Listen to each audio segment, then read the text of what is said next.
Good, చాలా సంతోషం. మీరందరూ ఇక్కడే ఉన్నారు. మీరు ఏ కాలేజీ పోయినా మీరే కనపడొస్తున్నారు, ఏ దేశానికి పోయినా మీరే కనపడొస్తున్నారు.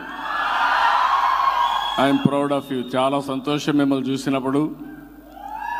అందరిలే కల్లా మీలో ఎనర్జీ లెవెల్స్ కూడా చాలా ఎక్కువగా ఉన్నాయి. కాన్ఫిడెన్స్ లెవెల్స్ కూడా బ్రహ్మాండంగా వచ్చాయి. నేను చెన్నైలో ఏ యూనివర్సిటీ పోయినా సగం మంది తెలుగు స్టూడెంట్సే ఉన్నారు. It's a great experience. I'm proud to be Indian.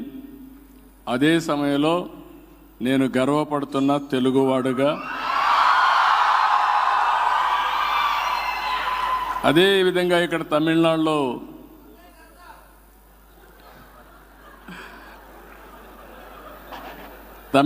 కూడా ఈరోజు మనం చూస్తే సౌత్ ఇండియానే ముందే చెప్పాను, మనం అందరం ఈ దేశానికి పెద్ద ఎత్తున కాంట్రిబ్యూట్ చేసే పరిస్థితికి వచ్చాం, ఒక అసెట్గా తయారయ్యాం.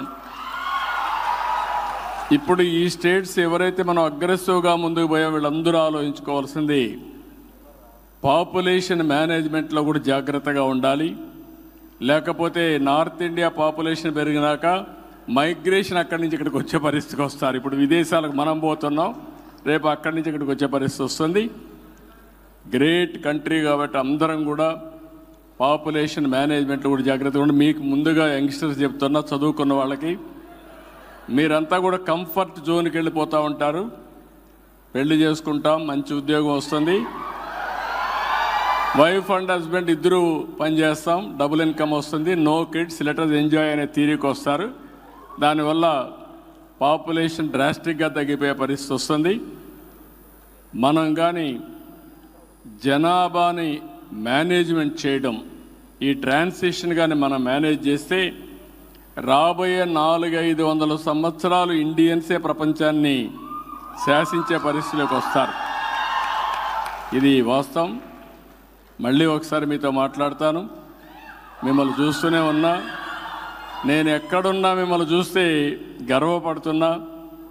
నేను చేసిన పని మీరు గుర్తించి పూర్తిగా సహకరిస్తున్నారు. అలాంటి మీకు అందరికీ మనస్ఫూర్తిగా అభినందిస్తూ, మీరు ఒకటే గుర్తుపెట్టుకోండి, 95లో ఐటీ మాట్లాడా, 2025లో ఏఐ మాట్లాడుతున్నా, ఆ రోజు హైటెక్ సిటీ కట్టా, ఇప్పుడు క్వాంటమ్ వ్యాలీగా సిలికాన్ వ్యాలీకి పోటీగా క్వాంటమ్ వ్యాలీ డెవలప్ చేస్తున్నాం. మీరు ఏవైతే ఇన్నోవేషన్స్ ఉన్నాయో అవన్నీ వర్కౌట్ చేయండి. నా ఆశంతా మీ మీదనే, నా కాన్ఫిడెన్స్ కూడా మీ మీదనే.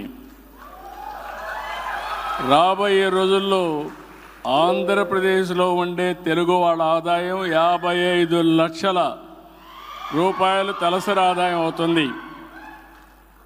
అక్కడ ఉండే వాళ్ళ ఆదాయం 55 లక్షలైతే, వేరే రాష్ట్రాల్లో ఉండే క్రీమ్ ఆఫ్ ది సొసైటీ, వేరే దేశాల్లో ఉండే మీరు ఎంత సంపాదిస్తారో సంపాదించడం కాకుండా మళ్ళీ బ్యాక్ టు ఆంధ్రప్రదేశ్కి వచ్చి డెవలప్ చేసే పరిస్థితి రావాలి. జన్మభూమి కర్మభూమి రెండు కూడా గుర్తుపెట్టుకొని పనిచేయాల్సిందిగా నేను కోరుకుంటూ, కాబట్టి అది చెప్తూనే అప్పుడప్పుడు తెలుగు దేశాన్ని కూడా గుర్తుపెట్టుకోండి. ఎందుకంటే మీరందరూ కూడా ఒక రాజకీయ పార్టీ స్ట్రాంగ్గా ఉంటే పబ్లిక్ పాలసీస్ కూడా స్ట్రాంగ్గా వస్తాయి. పబ్లిక్ పాలసీ స్ట్రాంగ్గా ఉంటే మీ భవిష్యత్తు కూడా బంగారు భవిష్యత్తు అవుతుంది. ఈ విషయం గుర్తుపెట్టుకోవాల్సిందిగా మరొక్కసారి అందరిని కోరుకుంటూ, వండర్ఫుల్ ఈవినింగ్, ఆఫ్టర్నూన్, ఎక్సలెంట్ ఇది వస్తూ ఉంది. ఓకే, పవన్ కళ్యాణ్ బాగున్నాడు, బాలకృష్ణ బాగున్నారు, అందరూ బాగున్నారు. మీరు ఎంత చదువుకున్నా సినిమాలు మాత్రం ఎప్పుడు అభిమానిస్తూనే ఉంటారు. I really appreciate you. అందరికీ వణక్కం. Thank you.